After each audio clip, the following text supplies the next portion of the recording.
أعوذ بالله من الشيطان الرجيم. بسم الله الرحمن الرحيم. وأنتم الأعلون إن كنتم مؤمنين. اور تم بلند ہو اگر تم مومن ہو. سورہ آل عمران آیت نمبر 139 کا آخری ٹکڑا، آخری حصہ تلاوت کیا گیا اور اس کا ترجمہ آپ حضرات کی خدمت میں رکھا گیا.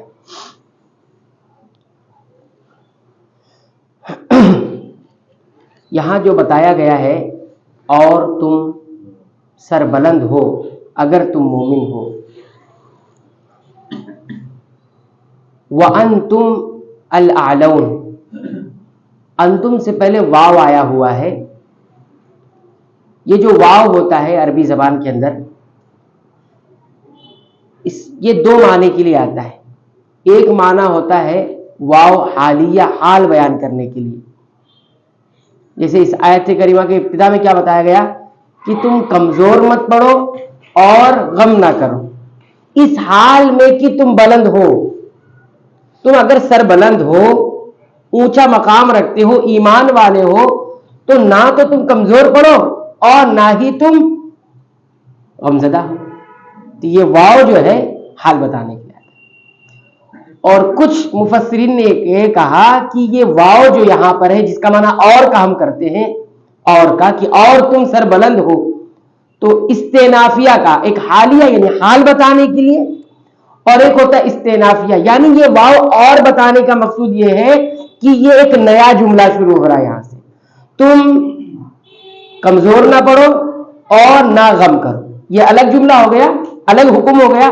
اور آگے فرمایا اور تم سر بلند ہو اگر تم مومن ہو. یہ جو میں بات اس لیے بیان کر رہا ہوں کہ یہ بات بیان کرنے کا ایک مقصد ہے. اگر ہم یہ کہیں گے کہ یہ واو حال بتانے کے لیے کہ تم کمزور نہ پڑو اور غم نہ کرو اس حال میں کہ تم بلند ہو، تو جو شخص اپنی حالت کو بلندی پر چاہتا ہے، اپنی حالت کو رکھتا ہے، تو پھر اس کی شان یہ ہونی چاہیے کہ وہ کمزور بھی نہ پڑے اور پھر غم بھی نہ کرے. اور اگر واقعی میں تم بلند ہو ہی نہیں تو پھر تو تم چاہے کمزور پڑو چاہے غم کرو، کوئی مسئلہ نہیں ہے. لیکن اگر تم بلند ہو تو پھر یہ شان تمہاری نہیں. اور اگر کمزور ہوگے تو نہ تو تم آگے بڑھ سکتے ہو، ترقی کر سکتے ہو، اور نہ ہی کسی کام سے تم تسلی لے سکتے ہو. ماضی میں جو کچھ تمہارا ہو گیا اس سے تم تسلی بھی نہیں حاصل کر سکتے. تو یہ ایک مسئلہ یہ معلوم ہے. لیکن اگر ہم یہ کہیں گے کہ یہ جو واو ہے یہ نیا جملہ شروع ہو رہا ہے اور تم سر بلند ہو، تو اس کا معنی کیا ہوگا وہ سوچیے. اس کا معنی یہ ہو جائے گا کہ اللہ رب العالمین اس آیت کریمہ میں ایمان والوں کی بلندی کا اقرار کر رہا ہے. اب یہ دیکھ روحانیت کی طرف لے جا رہا ہوں میں آپ کو، روحانیت کی طرف لے جا رہا ہوں. اس آیت کریمہ میں اگر اس واو کو استینافیہ نیا جملہ ہے تو اس کا معنی یہ ہوگا کہ اللہ رب العالمین اس آیت کریمہ کے اندر ایمان والوں کی مقام کو، بلندی کو بیان کر رہا ہے.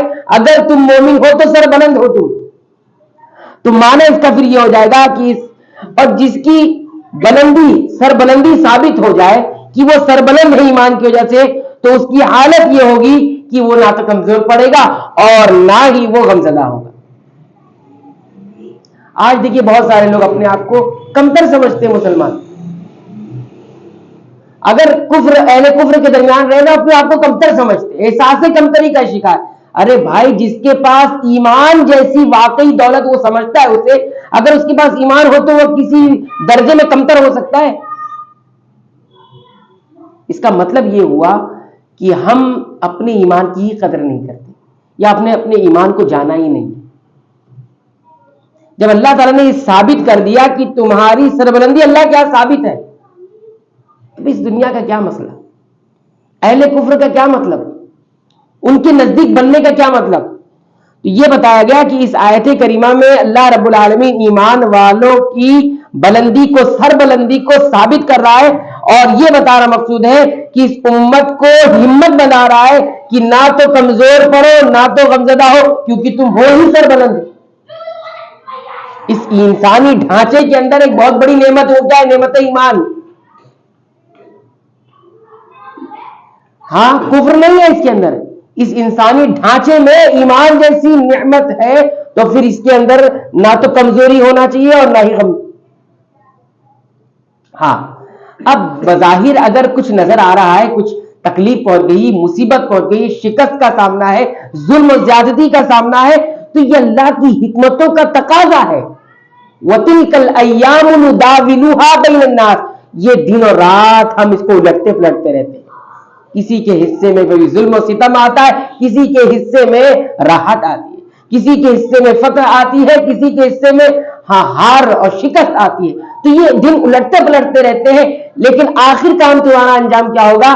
وَالْعَاقِبَةُ لِلْمُتَّقِينَ، آخر کا انجام تمہارا بہترین ایمان والوں کا ہے.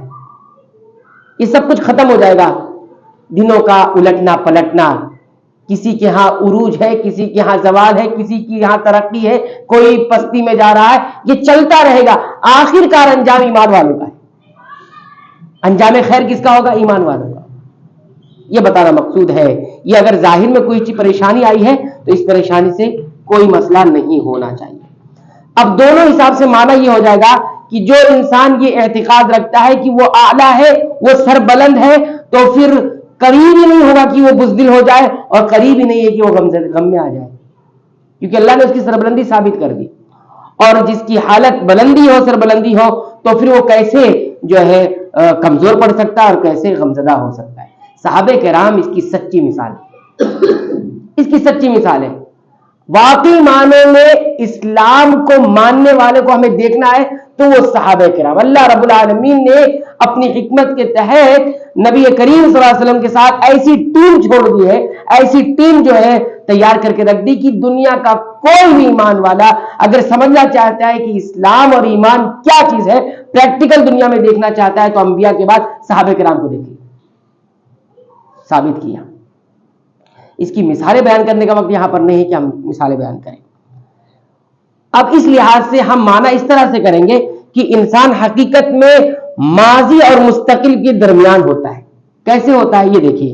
جب انسان کو کوئی خیر ملنا تھا وہ نہیں ملا، ماضی میں کوئی بھلائی ملنے والی تھی چلے گئی، یا کوئی شر تھا وہ ماضی میں اس کو کوئی برائی مل گئی، کوئی نقصان پہنچ گیا، اب اس کی حالت کیا ہو؟ حزن میں آ جاتا ہے، وہ غم میں آ جاتا ہے. اب جب غم میں آتا ہے تو جو پھر وہ کمزور پڑتا ہے، اور کمزور پڑتا ہے تو بزدل ہوتا ہے، اور بزدل ہو جاتا ہے تو پھر وہ کوئی خیر کے کام مستقبل میں نہیں کر پاتا ہے. ماضی میں یہ سب اس کے ساتھ ہو چکا ہے نا، تو پھر اس کے بزدلی آتی ہے، کمزوری آتی ہے، اور بزدلی اور کمزوری آتی ہے تو آنے والے وقتوں میں کچھ نہیں کر پاتے. تو اس لیے منع کر دیا گیا کہ ولا تہینوا، کمزور مت پڑو، یعنی مستقبل میں عمل کرنے سے تم، آنے والے وقتوں میں عمل کرنے سے تم کمزور نہ پڑو. اور جو کچھ تمہیں جو پہنچا ہے ماضی میں تو اس پر بھی غمزدہ نہ ہو، کیونکہ تم اعلون ہو، یعنی سربلند ہو. اس حساب سے اچھا، لیکن شرط یہاں پر سربلندی کی شرط لگا دی ہے. آخری ٹکڑے میں کیا ہے؟ ان کنتم مؤمنین، اگر تم ایمان والے ہو. ایمان تو ہر کوئی جانتا ہے ایمان کیا چیز ہے. ایمان اور ایک اسلام، دو چیزیں ہوتی ہیں. ایمان یہ اسلام کے بالمقابل بہت خاص چیز ہے، کیونکہ اسلام تو کسی منافق کی جانب سے بھی ظاہر ہو سکتا ہے اور ضعیف الایمان کے طرف سے بھی ظاہر ہو سکتا ہے.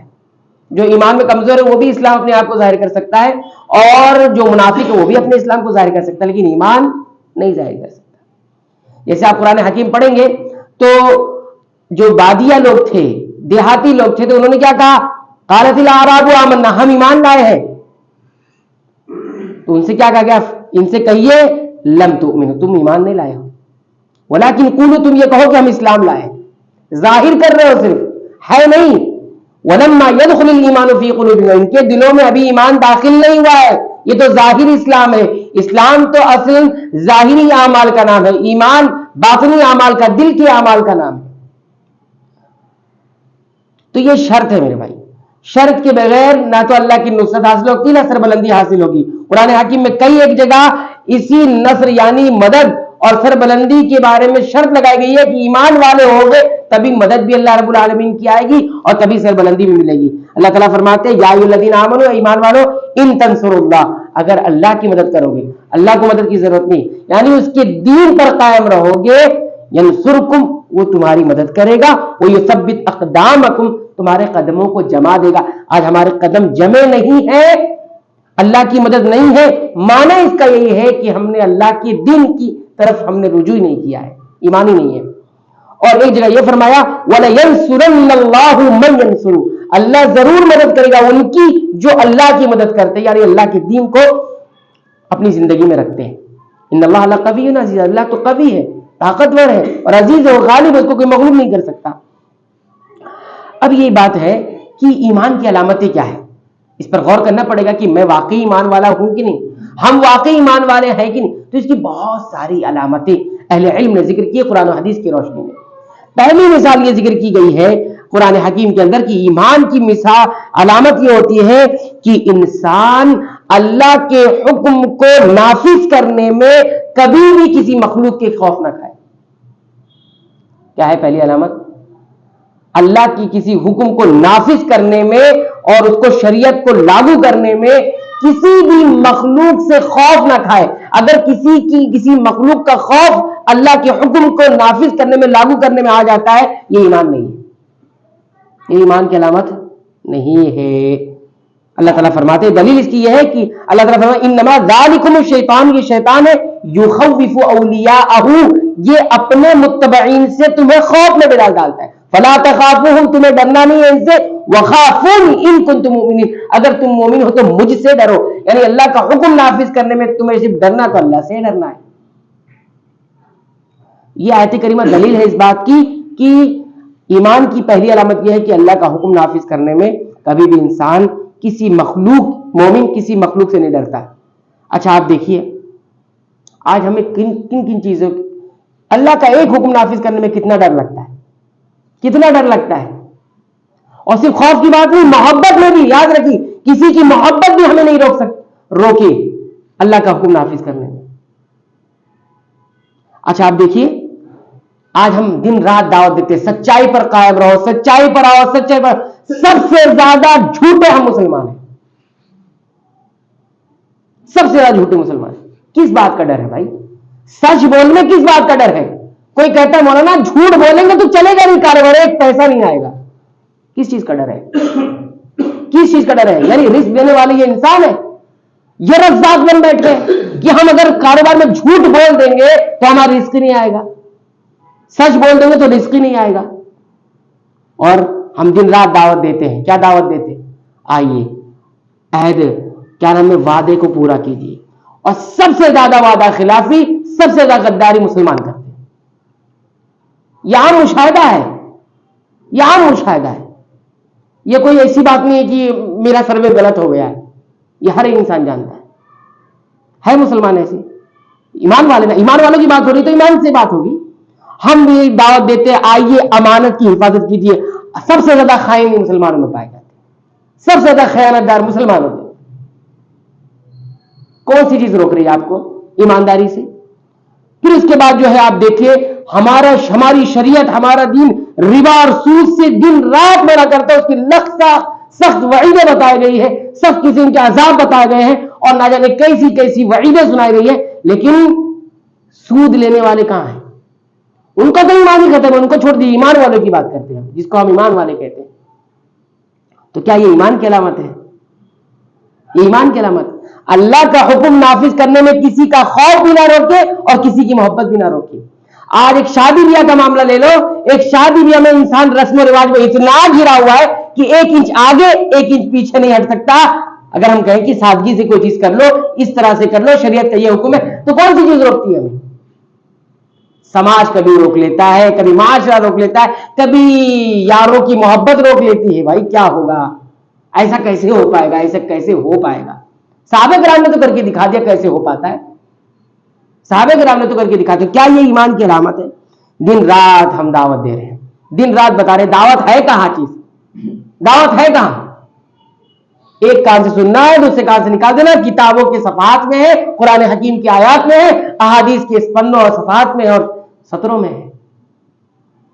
تو یہ ایمان کی علامت ہے. وَأَنْتُمُ الْأَعْلَوْنَ إِن كُنتُم مُؤْمِنِينَ. وعدہ آج بھی وہی برقرار ہے جو پہلے کا. صحابہ کرام بھی آج سنتے تھے, اللہ کے رسول انہیں بھی سناتے تھے, اور آج بھی انبیاء کے وارثین علماء بھی یہی آج بھی سنا رہے ہیں. پھر کیوں بسر بلند نہیں ہے؟ تو آپ دیکھیے کس انداز کی جو ہے سماج اور معاشرے میں بگاڑ ہے. اور یہ دیکھ آپ کتنی بھی دعوت کر لیں، یہ چند منٹ کا بیٹھنا اور خطبات جمعہ سن لینا یا درس سن لینا، اس سے کچھ نہیں ہونے والا، کچھ نہیں ہونے والا. آپ دیکھیے ایک پودے کو تنا اور درخت بنانے کے لیے اور اس سے پھل حاصل کرنے کے لیے کیا کرنا پڑتا ہے؟ کیا کرنا پڑتا ہے بتائیے؟ زمین کو آپ جو ہے جوتیں گے، پھر اس کے اندر ایک دانہ ڈالیں گے بڑی مشقتوں کے ساتھ. دانہ جب چلا جائے گا تو آپ وہاں بیٹھیں گے نہیں، پھر اس کے روزانہ اس کی نگرانی کریں گے، اس کو تمام مفاد سے، تمام فساد سے اس کو بچانے کی کوشش کریں گے کہیں یہ بگڑ تو نہیں رہا ہے. پھر اس کے بعد میں دھیرے دھیرے پانی ڈالیں گے، دھیرے دھیرے اس کی تربیت کریں گے، آبیاری کریں گے، دیکھیں گے اس کو دھوپ بھی چاہیے، اس کو پانی بھی چاہیے، اس کو دیگر اور فساد اور خراب سے بچانا ہے. پھر دھیرے دھیرے وہ بڑا ہوگا، دیکھ ریکھ کرتا رہے گا. اس طرح سے کرتے کرتے کرتے کرتے پھر وہ ایک تناور درخت بنتا ہے. اس کے بعد پھر جو ہے اس کے بعد پھل فروٹ آتے ہیں، اس کے بعد اس سے فائدہ اٹھایا جاتا ہے. ہم یہ سوچیں گے ہماری تربیت ایسی ہو جائے گی، تو ایسے نہیں ہوتی تربیت. اتنا آسان مسلمانوں نے سمجھ لیا ہے کہ سب کچھ ایسے کوئی فرشتے اتریں گے اور سارا مسائل ختم ہو جائیں گے. آج مسلمان خود اپنی تربیت تو چھوڑ دیجیے، اپنی اولاد کی تربیت کیا کرے؟ تربیت کو تو اتنا آسان سمجھ لیا گیا کہ یوں چھو سے تربیت ہو جائے گی ہمارے بچوں. ایسے تناور درخت بنتا ہے.